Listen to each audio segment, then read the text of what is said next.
I mean, I was born in '57, so I was 12. I was 16 years old between my junior and senior years in high school. I was 2 months shy of being 7. I was an undergrad in the meteorology department at UCLA. In 1969, I was going into my senior year of college.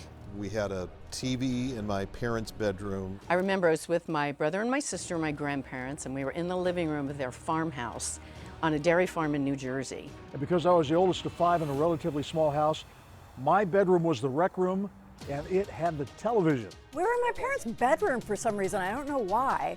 Bought this new TV prior to this event, the first color TV we had. There's been so much anticipation for this. Color TV to watch the moon landing in black and white. For days, we had been told that we were going to get to watch this. And every night, we would go out and look at the moon. And I was like full of questions, like where are they going to step and where's it going to land? I just remember my mom and I watching intently. I was about 10 years old, and we were at home in Lubbock, Texas, and I was watching TV with my dad, who was so into this. It was black and white TV. He was a career Air Force pilot. So he was super into the whole idea of the technology, the courage of these pilots who became astronauts. As soon as the coverage came on, we went, sat down, and watched it beginning to end. Ignition sequence start.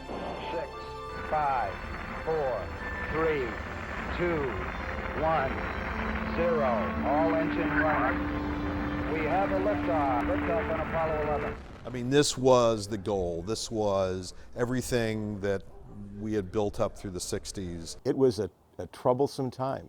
And I think it's perfectly understandable now that I'm older, for people who were older then to have the sense that the country was coming apart at the seams, that these young people didn't care about anything. But you know what? We did care about that moon landing. We wanted it to work as much as anybody else did.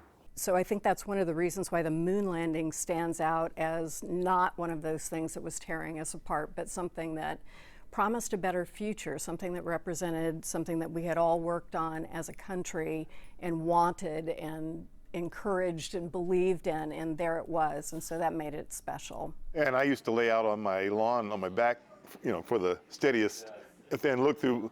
My dad had some pretty big binoculars. I thought I could see something up there.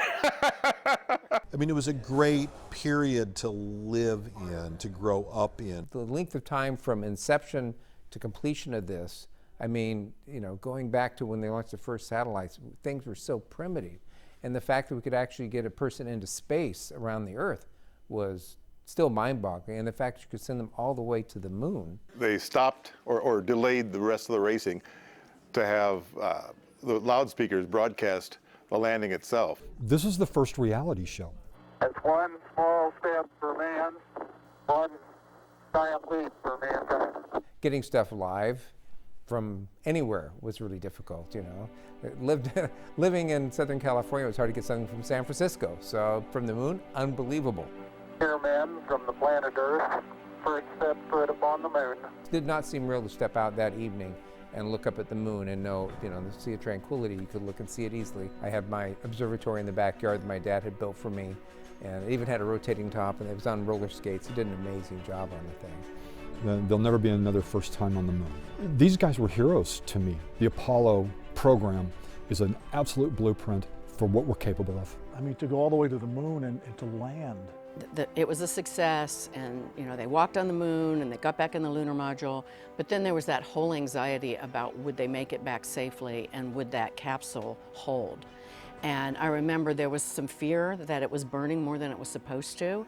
So again, I was like really nervous, and when it splashed down in the ocean, I didn't feel good about anything until we saw that everyone had survived.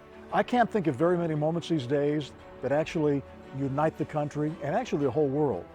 That was one spectacular uniting moment. We were having this communal experience of something so astronomical, something so galactic.